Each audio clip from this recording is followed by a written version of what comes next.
Une allaitante qui ne peut se lever au pâturage, rien ne paraît plus banal, au départ. Ici, c'est le deuxième relevé impossible en 15 jours pour cette vache.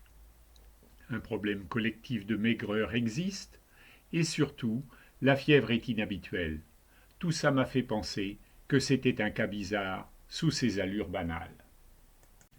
Et comme l'anémie est dans la liste des symptômes clés, l'alerte émergente est caractérisée. Il faut tester ce cas sur VETED et voir ce qui peut se cacher derrière cette banalité.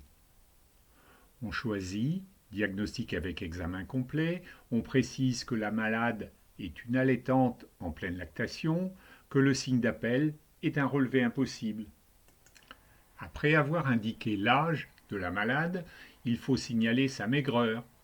Et là, si vous hésitez entre deux propositions, cliquez ici pour pouvoir indiquer les deux réponses. Cette option est importante quand on hésite. Validez votre choix de deux réponses en bas de l'écran. Signalez aussi qu'elle est abattue, au ralenti, que le problème dure depuis au moins 2 semaines, car elle a déjà eu un relevé impossible à cette date. C'est donc un problème récidivant. Ensuite, dire que c'est en été, au pâturage, puis il n'y a rien de spécial à signaler sur les écrans suivants. Jusqu'au moment de signaler que le problème est collectif et qu'il y a de la fièvre.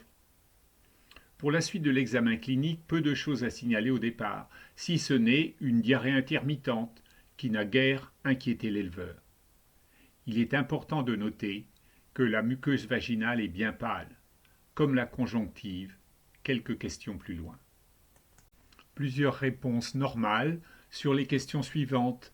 Arrivé à la locomotion, posture, on signale que la vache ne peut se lever, et un peu plus loin qu'elle est abattue, mais pas somnolente, et que ses réactions aux stimuli sont diminuées.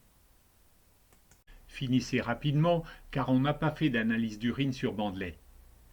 L'écran résultat apparaît.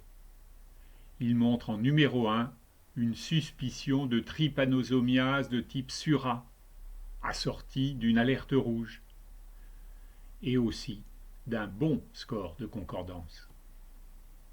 Approfondissez la suspicion ici, voyez ce qui colle entre votre malade et le SURA dans sa forme typique, et ce qui ne colle pas. En vérifiant s'il existe des incohérences, on voit que VETED signale une incohérence nette. Mais cette incohérence ne remet pas en cause la suspicion de SURA, qui reste vraiment fondée. Si vous craignez d'avoir oublié un symptôme ou fait une erreur, vous pouvez toujours revenir en arrière sur une saisie ou cliquer là-haut sur cette icône pour revoir et au besoin corriger un oubli ou une erreur. Mais si tout va bien, il vous faut donc signaler ce cas aux autorités désignées dans votre département et au coordonnateur GTV. Enregistrez le cas d'abord ici, puis envoyez-le en entier par mail en un clic. Votre travail d'épidémiosurveillance est fait. vous pouvez toujours retrouver ce diagnostic enregistré sur la page d'accueil dans Mes diagnostics. En ouvrant la fiche mémo, vous trouverez des informations sur le SURA, mais surtout quel prélèvement faire avant de partir pour confirmer la suspicion. Une fois le signalement et les prélèvements réalisés, vous pouvez bien sûr poursuivre votre diagnostic.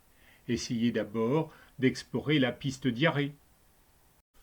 Ou bien aller en voie 3 pour connaître les maladies associant diarrhée banale et anémie. Et il y a de quoi faire.